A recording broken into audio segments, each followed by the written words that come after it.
જામનગર કોંગ્રેસ દ્વારા વિરોધ પ્રદર્શન લાલ બંગલા સર્કલ ખાતે પ્રતિક ધરણા પર બેસ્યા કોંગીજનો ભાજપ સરકાર અને ચૂંટણી પંચ સામે નોંધાવ્યો વિરોધ હાથમાં જુદા જુદા પ્લેકાર્ડ દર્શાવી વોટ ચોરીના આક્ષેપો સાથે કર્યા સૂત્રોચ્ચાર પૂર્વ સાંસદ વિક્રમ માડમ શહેર જિલ્લા કોંગ્રેસના અધ્યક્ષ વિપક્ષી નેતા સહિતના કાર્યકરો જોડાયા।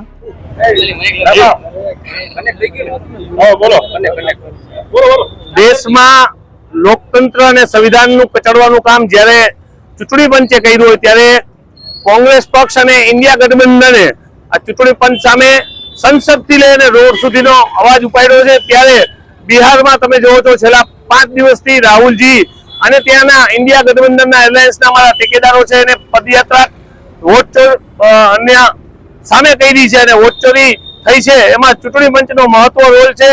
સરકારની ગાદી બચાવવા માટે જેટલા સ્ટેટમાં આ લોકોએ ચોરી કરીને ભાજપને જીતાડ્યું છે એની સામે અમારો મોરચો છે।